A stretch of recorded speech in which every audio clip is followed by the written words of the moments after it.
Goizeko azken izlaria etorriko zaigu jarraian.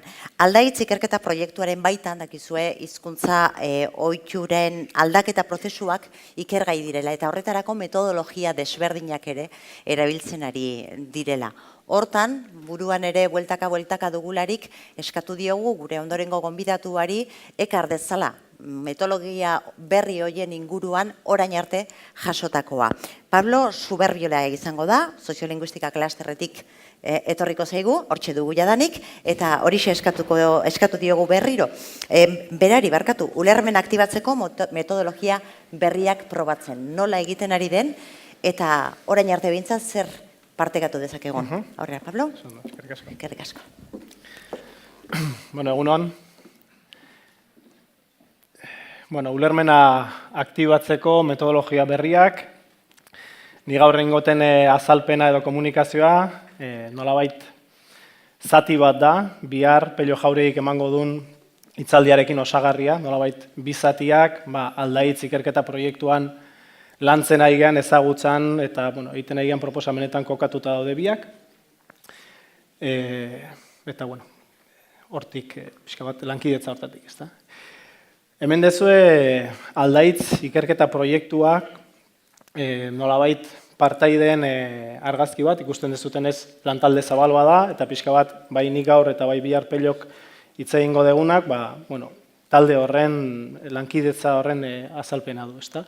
Alde batetik dago Euskal Herriko Unibertsitateak eta Soziolinguistika klusterren arteko lankidetza, hor garatzen ditugu nolabait tresna berriak, ideak, hausnarketak eta bat, eta gero partaidetza zabal bat dago.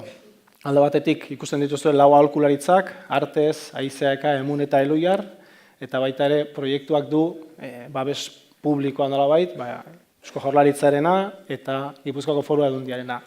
Baina ez babes ekonomikoa bakarrik, nolabait erakunde guzti hauek inplikatuta daude sare batian, eta egiten ditugun probak eta garapenak nolabait sare horri esker eta sare horrekin jun etorrian egiten ditugu, ezta?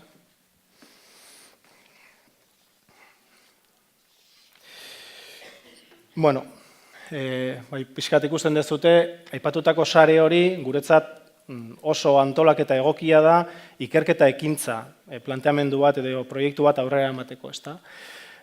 Hor aukera daukagu, planteatzen deguna, irudikatzen deguna, nolabait lokalizazioak egiteko, guneak bilatzeko, proba pilotuak egiteko, eta bueltan ekarpena jasotzeko, ezta? Eta alde hortatik oso sare potentea da, ez dakit, Eluiarreko, Emuneko, Artezeko teknikariekin batea lanitea edo Gipuzkoako Aldundikoa, ze azkenean da jende bat planak implementatzen urte asko daramana, eta beraz, ez dakit, tresna posible baten aplikagarritasuna, zailtasunak, dago sare zabal bat eta gero kide askoren ekarpen kualitatiboa, ezta?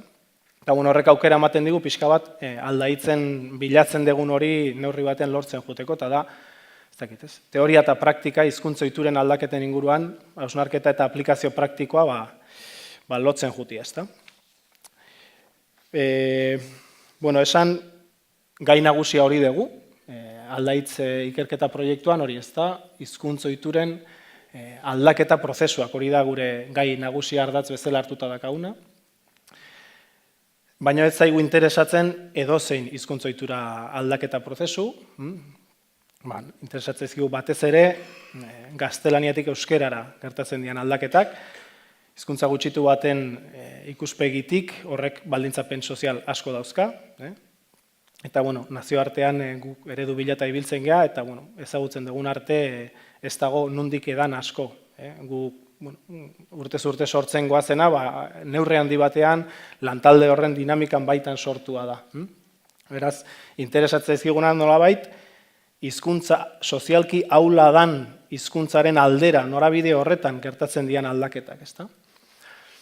Eta, bestalde badaukagu beste autu bat egina, eta da, nolabait finkatutako harremanetan gertatzen dian aldaketak, ezta? Guk erabiltzen ditugun oinarri teorikoen arabera, pentsa izatekoa da, hizkuntza ohituren aldaketa erresago gertatuko dela, ohitura bat, harreman sortu berri batean, ezagutu berri dan jendean artean.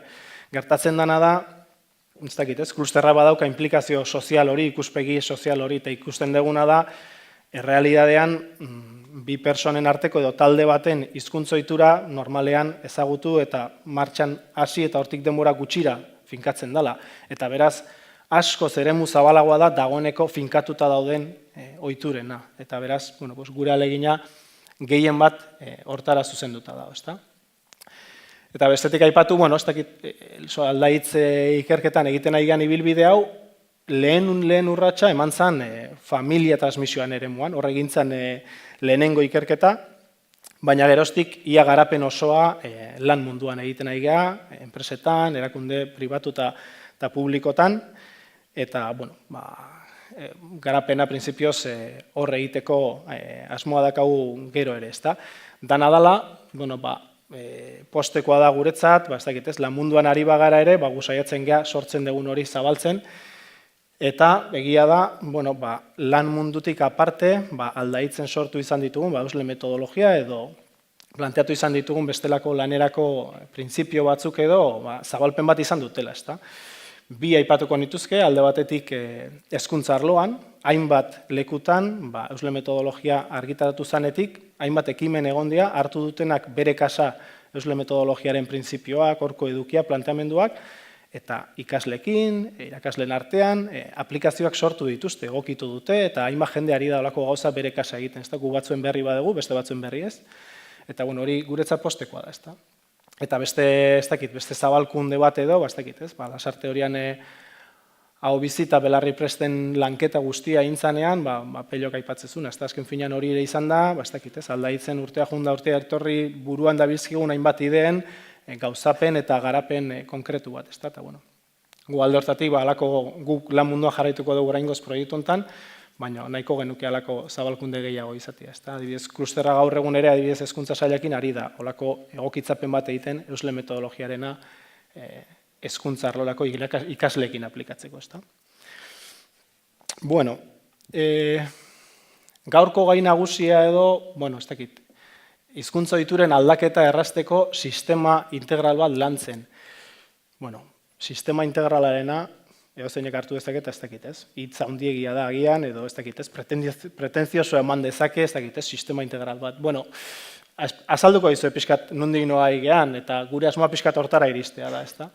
Eta gero beste aipamentxo bat, hizkuntza ohituren aldaketa da gure ardaz nagusia, eta aldiz, hitzaldiaren izenburua da, ulermena aktibatzea, ez da. Arrazoia da, guretzat, biak praktika nahiko lotuta daudela. Azken finean gu bilatzen egiana metodologia ezberdinen bidez da, hainbat ulermen, euskerazko gaitasun praktikan erabilerara iriste ez dianak mila motibo batik, baldintza egokiak sortzea, horiek aktiba daitezen, ez da, haiekiko erabilera errealki gerta dadin. Orduan, pixka bat, lotura hor dago, ez da. Aipatzen izuen bezala, gu ari geha lanean azken urtetan idea batekin eta izango litzake sistema bat sortzea tresna ezberdinak eukiko ituna, gero jendeak lan munduan printzipioz eta agian hortik kanpo, baina batez ere lan munduan, gaztelaniatik euskerara hizkuntza ohiturak aldatzea erraztu nahi dunean, bultzatu nahi dunean, hortarako tresneria bat eukitzea. Tresna ezberdinak eukitzea, egoera ezberdinetan aplikatu ahal izango janak, intensitate ezberdinakin, iraupen ezberdinakin, segun eta beharrak, realidadeak, ze azkenean kasu praktikoak beti dira bere berezitasuna dazkat, ez da? Eta orduan gure asmoa, gure lanaren helburuetako bat hori da. Tresnerio bat sortzen jutea, sortzen dugun tresna bakoitza azkenean prozesua da, ikerketa ekintzakoa, probatu lehenengo, emaitzak aztertu, hobekuntzak eta bar finkatutzat eman, prototipoak sortu, nolabait fase pilotoa gaude, aplikazio fasea, baina azkenean eman nahi genukena hori da, eta nik gaur azalduko izuet pixka sistema horien nondik norakoak, eta gero zentratuko naiz tresnetako batean dela ulerrizketa, pixka bat berria edo urrengurretxe izan daitekena, ez da. Guretzat, sistema honetan,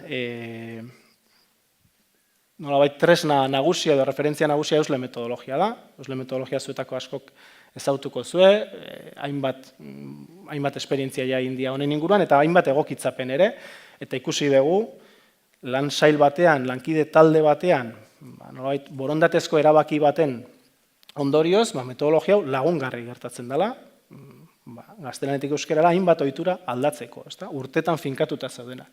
Beraz, guretzat, eusle metodologia izangoa sistema hontan pieza nagusi bat, eta gaina saiatuko gana da beste egoerak ontara iristen. Izango da nolabait egoerarik naturalena, nun elkarrizketa, lan munduko elkarrizketa normaletan, han bertan gertatzen den hizkuntza ohituren aldaketa bat, ezta? Baina, bueno, zuetako batzuk jakingo ez duten bezala, eusle metodologiak badu baldintza bat, eta da, aplikatzen den lankide taldean, denek, kide guztiek izan behar dute euskerazko elkarrizketa arrunt bat ulertzeko gaitasuna. Ez dute denek euskerazko hitz egiteko errestasun eduki behar, baina denek izan behar dute euskera ondo xamar ulertzeko gaitasuna. Eta hori ez da beti gertatzen. Dakizuen bezala, hainbat lan munduko egoeretan, badaude igual, badago borondate bat hizkuntza ohiturak aldatzeko, badago hainbat lankide euskaldun, baina esateaterako egoera batzutan, badago tartean lankide bat edo bi, euskerazko ulermen bat badaukana, mantxo hitzeite bazaio, hizkera erreza egite bazaio ulertzen du, baina elkarrizketa arrunt bat segitzeko zailtasunak izaten ditu. Eta, guk esaten diogu horri, tarteko ulermena duten kideak diala, gutxi gorabehera erabiltzea dugu referentzi bezala, kurrikulumeko A2 maila edo, baina A2 maila ulermenai dagokionean. Orduan, halako lankideekin ze gertatzen da normalean. Kasu praktikotan ze gertatzen da urtea junda urtea etorri urlako lankideekin. Normalean inguruko lankideek nahiz euskaldunak izan erderaz egiten diete. Eta harekiko harremana urtetan gaztelaniaz izaten da, era bat edo hitz gutxi batzuk kenduta, eta beraz, halako lankidek urtetan, naiz eta inguruan lankide euskaldun asko uki, jarraitzen dute normalean maila hortan. Jarraitzen dute, halako gaitasun tarteko bat eukitzen, eta klasu askotan gaina ez berak eta ez ingurukoek ez dakite zenbataino euskera ulertzen du, ze praktikan gaztelania ezite zaio. Egoera horiek buruan hartuta sortu deu nolabait sistema honen bigarren tresna, deitzen dioguna, lehenengoa eusle da, eta bigarrena ulerrizketa da. Gero sartuko nahi zehatzago, baina hola, bi idea hartzeko, ongo litzake kide bat tarteko ulermena daukana, eta inguruan badauzka lankide euskaldunak, hemen hizkera erraza da kontzeptu bat garrantzia hartzen duna, baina gogoratu lan munduan gaudela, eta hor sortu ditugun bi kontzeptua dira ulertzailea eta ulergilea. Gero sartuko geha zehatzago. Baina metodologia honekin bilatzen deguna da praktika bat aldatzea. Eta da, bidea zabaltzea, euskeraz nolabaiteko ulermena daukan horri, lan testu inguru errealean, lankide batzuk, kondizio errestasun batzuk emanda, euskeraz egiten hastea. Eta horrek gero zabaltzen du aukera, bai lankide horren ulermen maila hobetzen juteko, eta baita ere haien arteko hizkuntza ohiturak bai arekiko, baino baita ere taldean aldatzeko. Orduan hori izango litzake sortzen aigan sistema hontako bigarren tresna edo, eta hirugarren tresna edo ulersaioak izango liake, hau izango litzake beste egoera bateako nun badauden lankide euskaldun batzuk, baina badauden ere lankideren bat edo bi euskera edo oso gutxi ulertzen dutenak, hitz batzuk besteik ez, edo ezer ulertzen dutenak, baina nolabait badaukaten borondate bat euskeraz gehiago jakiteko. Ze ez geha esaten ari, baina sistema guzti hontan lankideen borondatezko ekimenak dira. Orduan, ulersaioak gaur ez geha hortan sartuko, dia nolabait tarteko ulermen hortara iristeko metodologia bat ulermenean zentratua, eta, ordu kopuru jakin batean, aukera eman nahi diona lankide horri, ulermen maila hori lortzeko, ondoren urrengo urratsak eman alizateko. Gu sistema honekin bilatzen nahi gana da, adibidez ulerrizketarekin, ulermen maila normal batera iristeko zailtasuna zituen lankide horri aukera ematea hortarako, gero, eusle metodologia aplikatu alizateko, edo ja sailean, hizkuntza ohituren aldaketa orokorrago bat egiteko. Nolabait, urratsak elkarren segidan joango liake sistema honetan.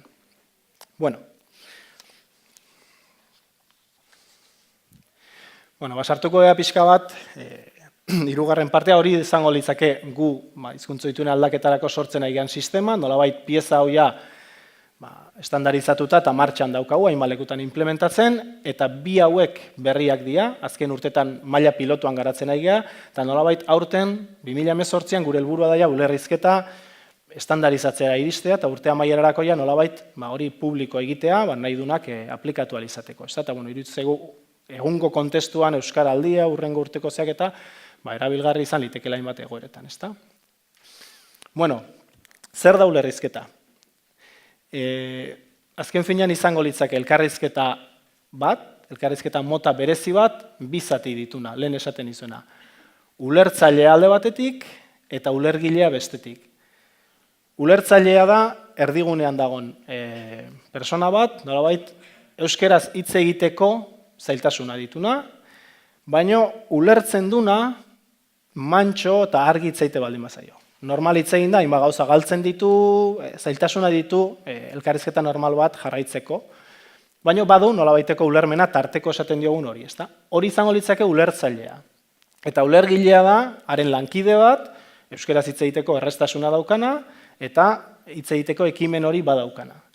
Bi hauen arteko elkarrizketari deitzen diogu ulerrizketa. Eta nolabait sortzen ari gana da, elkarrizketa mota horren gaineko metodologi bat. Bueno, traza nagusiak emango dituk, eta gero galdera ma balego, itzengo dugu. Mekanika orokorra zein izango litzake. Bueno, guk ulergile eratze dugu sare bat, laukidekoa, hau da, ulertzaile batentzat inguruan behar ditugu lau ulergile. Eta ulergile horiei eskatzen dieguna da. Bueno, hemendik aurrea, esperientzia hoitea erabakitzen baldin badezute, ulertzaile horri, tarteko ulermena duen lankide horri, zuk gehienetan euskaraz inbadi duzu. Zure joera nagusia izan behar da euskaraz egitea. Gero ikusiko du nolako euskara. Eta aldiz, ulertzaileari, eta hau da gure ustez puntu berritzaile bat edo ate batzuk irekitzen dituna, ulertzaileari aukera emate zaio elkarrizketa hortan euskaraz parte hartzeko edo erderaz. Ze, inporta zaiguna da ulertzea. Hau da, berak euskara ulertzea, teknikoki esaten dugu, input ulergarria. Hau da, inguruko lankide batzuk hitz egiten diote euskara modu batean beak ulertzen duna eta jakiten dute bi aldek ulertu dula. Hori da inporta zaiguna, naiz eta erderaz erantzun. Eta hau da, puntu bat azpimarratu behar izaten dena, zuk lasai erderaz esan. Baina beste jakin dezala zuk euskara ulertu dezula. Bueno. Nolabait, ulergileak esaten duguna, euskara erraza erabili behar du. Esaldi laburrak, argia oskatu, normala baino mantxoago itzen, eta ulertzaileari egokitu, ulertzaile batetik bestera ere aldea dago. Eta ulertzaileak badauka bere lan importantea ere, eta da, ez dula isilik egon behar. Eta hori da askotan gertatzen dena, ez?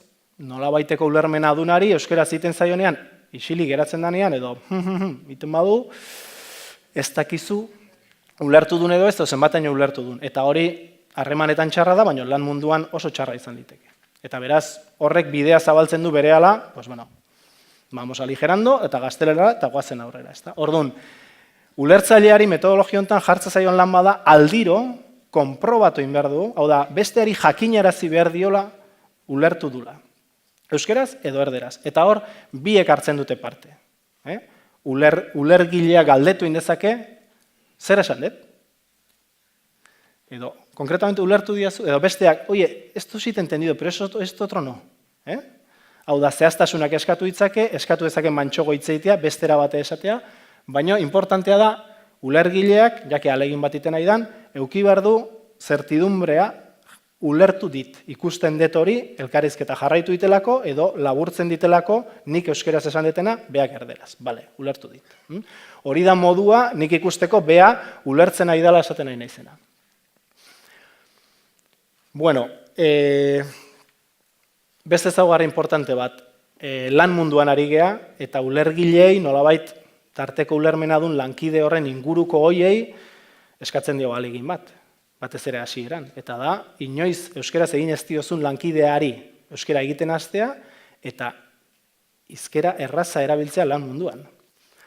Eta eskatzen diogu beste kontu bate bai, eta da, besteak gaztelaniaz erantzuten digunean, adibidez zerbait ez digula ulertu, ulergileak euskeraz jarraitu behar du. Esan behar du, esan duen hori ulertu ez dana beste modu batean, baina euskeraz. Eta hori bi alegin dira. Hizkera erreza erabiltzea, baina gainera elebiko, bat euskeraz bestea gaztelaniaz, biek ohitura hartu behar dute hortarako. Eta hori da nolabait atea, ulertzaile honen gaitasunak euskerazkoak aurrera egiteko. Hori bai, iruditzen zaigu bi aldei desenteko alegina eskatzen diegula. Eta orduan, nolabait ontatik kanpo utzi nahi deguna da, ulergile bat ez da irakasle bat. Eta beraz ez dizkio hizkuntzari buruzko azalpenak eskatu eman behar, gehienetan gaina ez ditu jakingo. Besteik gabe eskatzen dioguna da, hizkera erreza erabiltzea eta besteari konprobatzen duna aldiro bien artean jakitea. Eta zerbait ulertu ez dionean, beste modu batea esatea, baina hizkera erreza erabiliz eta iritsi arte ulermenera. Lehen esan detalare, lan munduan gaude, eta esaten dio, ulergilearen lana da gehienetan euskera zeitea. Badaude hainbat egoera, tensioagatik, presagatik, ez da momentua, eta hortarako atea usten dugu. Bestela, iruditzen zaigu korse estuegia izango litzakela. Baina bai, gehienetan joera nagusia izan behar dula euskera egiteari. Eta beraz, ulertzaileari harreta jartzen dugu komunikazioan, hitz egiten ari gean hortaz, zein dan gaia lanekoa. Eta beraz, azalpen linguistikorik honek ez du ematen, eta bestek ez du eskatzen. Beste gauza bada ulertzaileak sortze zaizkion galdera, kuriosideak, kanalizatu beritu beste nonbait. Eta hor, matresna daude gaur egun, eta trebatzailea daude, eta baina nolabait dinamika hau izan behar da laneko gaian eta hizkeran zentratua. Ez hizkuntzari buruzko azalpenetan. Bukatzen jungo geha. Oso besatxe egina dago, baina. Bai, hau azkenengo diapoa da, oseki. Pixka bat, egin nahi izan deguna da, ulerrizketa metodologia ipatu ezueten bezala, gure asmoa da 2018ko amaieran publikatzea, haren gaineko lehenengo datuak eta zabaltzea, eta metodologia nola dan deskribatzea, baina iruditu zaigu gaurko testu inguruan, horren gaineko aurrerapen bat hemen egitea, egokia edo pertinentea zela. Emango izkizuet lehen emaitza batzuk edo, orain arte modu pilotuan 2016 eta 2017an egin ditugu 10 bat esperientzia leku ezberdinetan, lan kontestuen beti ere. Eta hauek izango liake ez dakit, 4 ondorio nagusiak edo. Lehen aipatu dut, halako dinamika batek alegin bat eskatzen die bi aldei. Gure ondorio nagusia da, ondo aplikatu dan kasu gehienetan, kideek, zailtasuna bai, baina eramateko modukoa, egingarria, eramangarria izan dela ondoriotako bat. Beste ondorio bat, ulerrizketa praktikatu danean, nolabait, ulertzailearen ulermenean aurrerapen handia eman da. Pentsa zazue, beti erdera zintzaion persona bati, azte zaizkiola 4 lankide, egunean X denbora baldin bada ere, euskeraz egiten beak ulertzeko moduan. Aurrerapena handia da, eta beste ondorio bat ikusi duguna da, horrek eragin bat dauka haien arteko hizkuntza ohituran, ze leno bazeon elementu bat dene gaztelania ziteziotena, eta horrek egoera aldatu egiten du, ez bakarrik ulertzailearekiko, baita ulergileen artean ere, ze hori ez dugu baldintza bezala jartzen, baina oso antinaturala litzake, gu laurok dinamika batean alegin berezi bat egiten aitzea lankide batekiko, eta gure artean gaztelania zaitzea, disonantzia handia sortuko litzake, beraz, maila hortan ere iruditzen zaigu eragin bat izan dezakela, ezta? Baina atea dugu laugarren ondorio bat ere, eta ikusi dugu, kasu guztitan, naiz eta guk azalpenak iruditzen zaigun oso errez ulertzeko aziala, kasu guztitan ez da orain arteko esperientzitan ondo aplikatu. Eta ikusi duzen bai kasutan, ez zala hori. Ez dela ulerrizketa praktikatzera iritsi, hainbat motibogatik, ez? Eta alde hortatik, 2018an, sartu ditugu hainbat moldaketa, bestea beste, ulerrizketa unitate taldetxo horri, 4 orduko formazio bat emate haiekin, beraiek izan dezaten horren bibentzia eta esperientzia, erabaki aurretik esperientzia egin edo ez. Eta horiek dian ikustet idea nagusiak, eta bukatzeko esan, hori ez, iruditzen zaigula ezagutza hau, ez ja urtengorako, baina datorren urteko euskaraldiaren kontestuan, espero deu, erabilgarri izango dela, ez? Azken finean, ahobizien eta belarri presten arteko konbinaketan, belarri prestak izan lehizke euskeraz ondo ulertzen dutenak, edo erdizka ulertzen dutenak. Orduan, ondo egiten duten ahobizien eta erdizka ulertzen duten belarri presten arteko konbinaketa hori izango da justu ulerrizketan lantzen ari egoera hori, ezta? Orduan, pentsatzen dugu, hemen sortzen den ezagutza, eta hortan lehen erakutsitako erakunde guztiei daude implikatuta, nun ere aplikatua edo erabilgarria izango dela. Eta nire aldetik besteik ez, eskerrik asko. Eskerrik asko.